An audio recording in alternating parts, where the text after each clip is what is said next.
今年的1月10日，立法院通过了平均地权条例的修正案，希望能够打击炒房，让房屋市场回归正常，被媒体称为是史上最严打房政策。而这次的修法改变了什么？台湾的房价会因此下跌吗？今天就让我们一起来聊聊平均地权条例修法吧。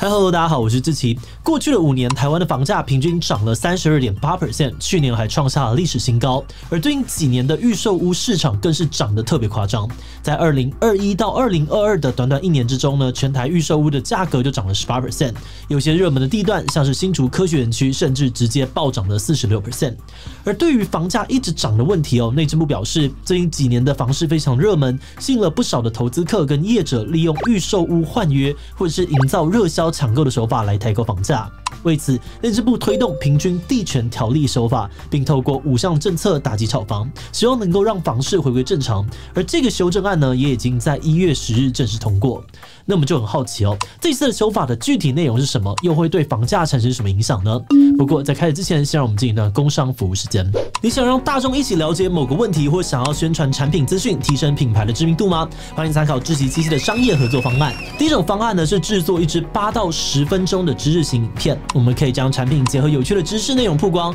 或把特定的主题变得更好懂，让大家一起来讨论。第二种方案呢，是制作40秒的广告，并置入在我们的节目当中。它的制作迅速，可以多色的曝光，特别适合传达产品功能、活动内容等等。而第三种方案呢，则是 Shorts 短影音，透过有趣专属的1分钟节目内容，帮你有效的传递资讯给我们的观众。而最后，我们的志祺七七 Podcast 频道呢，有1分钟的口播广告合作方案，同样适合宣传各种产品或活动资讯哦。欢迎有兴趣的公司品牌跟广告行销伙伴到我们的官网看看更多详细的介绍吧。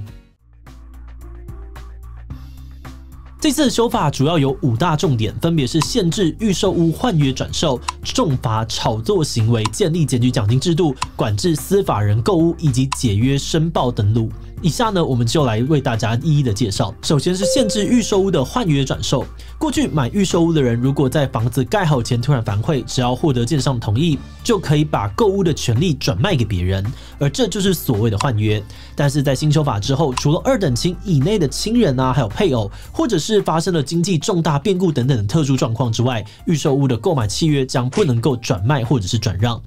第二是重罚炒作的行为，针对散播不实资讯、营造热销假象以及其他影响不动产交易的炒作行为，都可以按照交易的户数处罚新台币100万至5000万元。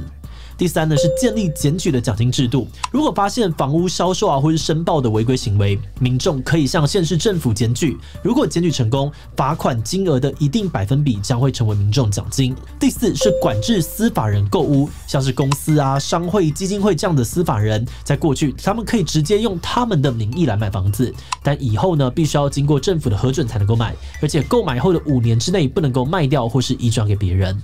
最后是解约申报登录，这主要是要求建商，如果有人买了预售屋之后反悔，选择跟建商解约，那建商应该要在30天以内申报。那虽然平均地权条例的修法已经3读通过，但目前还需要制定子法来确定具体的细节，例如怎么样算是炒房、检举奖金的多寡以及司法人购屋的审核标准等等。根据内政部的说法子法预估会在4月完成，5到7月就能够正式实施。不过在子法通过之前法条执行的细节就已经出现了争议。有立委表示，内政部为了护航投资客，恶意曲解了预售屋换约的法条。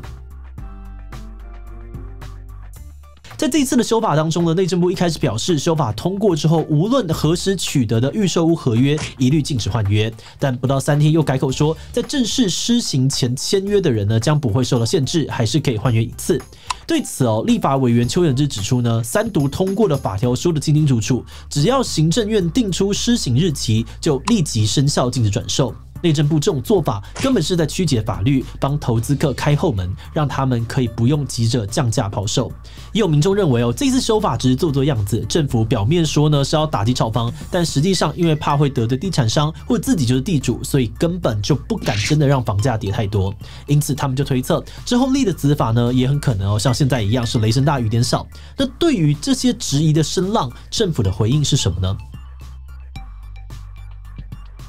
对于预售屋换约的争议内政部指出，之前民众在签约买预售屋的时候，并不知道之后会修法被禁止换约，所以法律呢还是应该要给他们有一次转售的机会。此外，在房价的问题上，内政部也强调，房子不是用来炒作的，要建立健全还有稳定的房市政策。但同时，房价也不是用来打的，比起突然的暴跌，政府更希望房价可以平稳的下跌，也就是所谓的软着陆，因为这会对经济比较有利。那从修法通过到现在已经过去了1个多月根据民调，有46.9% 的民众认为这一次的修法对于解决高房价的问题有所帮助。而在修法之后，6都的平均房价呢，则是全部下跌，跌最多的是台北市的4.47%，而最少的呢，则是桃园的0.87%。台湾的房价还会继续降低吗？许多房地产专家都有不同的看法，那我们就来看看他们怎么说。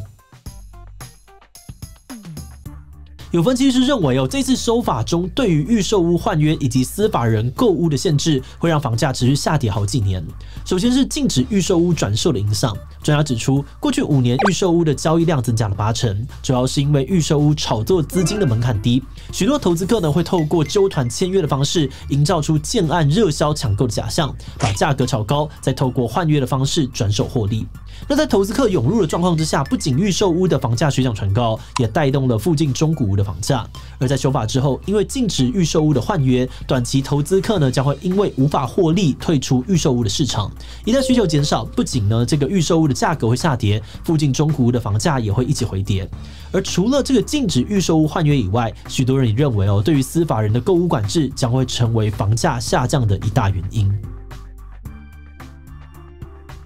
根据统计，台湾的不动产只有4% 是在司法人名下，但这些司法人却是豪宅的购买主力。像是在去年台北市的31笔豪宅交易当中呢，就有17笔是用司法人的名义购买的。专家指出，之所以会透过司法人来购买豪宅，除了最高可以节省46% 的税金之外，也有不少境外的资金呢，为了要投资而使用境外的公司买房。而在修法之后呢，少了节税的诱因，再加上这个境外公司无法进场投资，对豪宅的需求将大幅的减少，价格也很可能因此下跌。在禁止预售屋换约以及限制司法人购屋的双重打击之下，部分房地产专家预估，在接下来的2到3年内，平均房价将会下跌10% 到15%，而过去炒作严重的区域更可能会下跌30% 以上。不过，除了房价会下跌的预测，也有人认为这一次的修法实际打房的效果有限，并不会对于房市有太多的影响。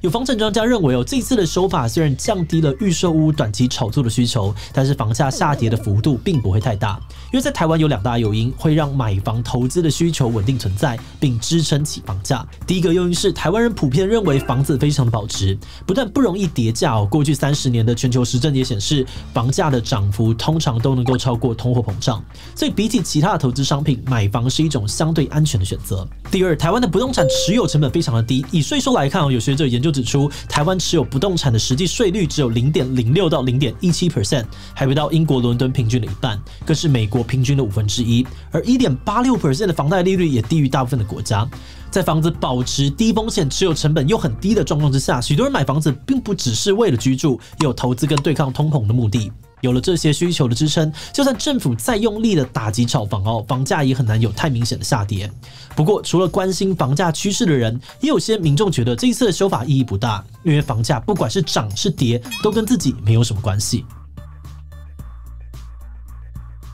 有些民众认为，台湾的房价早就远远超过了一般人可以的负担，不管修法后的房价下跌是15% 还是30% 都没有差，反正自己都一样买不起。以国际标准来看以开发国家的房价所得比一般不会超过5，也就是呢5年不吃不喝可以买到房子。而在台湾，去年的平均房价所得比呢是 9.8， 台北市则是来到了 16.2， 跟大多数的国家比起来呢，要买房子根本是地狱的难度。因此呢，有不少人都表示台湾的房价被炒作成这个样子，早就已经没有救了，自己也不奢望能够买房，但希望政府可以加大打房的力度，最好是让那些炒房的罪魁祸首破产，自己心里才会好过一点。不过也有人觉得人生也不是一定要买房，政府就算不能够让大家买得起房子，至少可以用其他的政策让大家住得起，比如让租金的行情透明化，课征更高的空屋税，让有空房子的人更愿意将房屋出租，或者是呢增加社会住宅等等。既然房价都高成这样子了，至少这些政策可以让没有办法买房的人过得舒服一点。在进入观点以前呢，我想要先特别的感谢这一机器的所有会员哦，因为有了大家的支持跟赞助，我们才能够持续运作这个频道。而且今天的这支影片的主题呢，就是会员投票出来的。所以如果你愿意支持我们走得更远，欢迎点击频道主页的加入按钮，成为我们的会员，或者也可以用超级感谢的小额支持我们。这次的平均地权条例修法被认为是近年来最严格的打房手段，有民众觉得政府还打房10几年哦，但都没有什么用，这次好像终于要玩真的了。而许多专家也认为呢，政策施行之后，房价会有一定程度的下跌。不过在研究这个议题的时候呢，这些声音让我们一直有个疑问呢，那就是政府很久以前就说要打房，那既然这些政策能够降低房价，为什么还拖了这么久，一直到现在才修法通过呢？在研究了不同民众跟官员的说法之后呢，我们注意到其中一个比较少被讨论到的原因，有可能是因为政府对于打房的理解其实跟很多民众想的不太一样。对于许多民众来说呢，房子是拿来住的，并不是金融商品，所以打房的目的呢，就是要把炒房投资客给赶走，让这个房价下跌。当市场上面的房子变得更便宜，大家能够买得起房子，就能够安居乐业。但是对于政府来说，房市是经济当中重要的一环。许多官员也有曾经公开表示哦，政府不希望投资客炒作，把房价在短时间内炒高，但并不反对长期的房地产投资。因此呢，政府之所以呢要打房哦，并不是为了要压低房价，而是为了稳住房市，让房价不要有太剧烈的波动，维持经济的健康发展。换句话说，政府希望房价稳，民众希望房价跌，两边的期待并不相同。那也因为这个样子，虽然现阶段的结果来看，确实真的有让房价回跌一些，但之后会不会持续下跌，接下来的修法又能不能够符合民众心中的期待，就还要再多多观察了。那我们也会持续跟大家一起关注修法的进度跟内容。那今天想问大家的问题是，你觉得这次平均地权条例的修法能不能改善台湾的高房价问题呢？我觉得帮助不到，房价呢不会有太多的影响，就算小跌，过几年又会涨回来的。我觉得还是有效果的哦，至少能够减少炒房，让更多人买得起房子。所以现在的修法呢，只是治标，应该还有更多更有效的政策值得关注，像是课征这个囤房税啊、建造社会住宅等等，才能够真正的解决问题。第一，我不在意这些哦，反正不管跌多少，我都买不起房子。政府还是想办法改善租屋环境比较实在。其他留言跟我们分享你的想法吧。最后，如果你喜欢今天的影片，欢迎分享出去，让更多人知道平均地权条例的修法。此外呢，也可以点击这个地方看看台湾的房价为什么这么高，以及为何德国的房价炒不起来。那么今天的这一期就到这么告一段落，我们就明晚再见喽。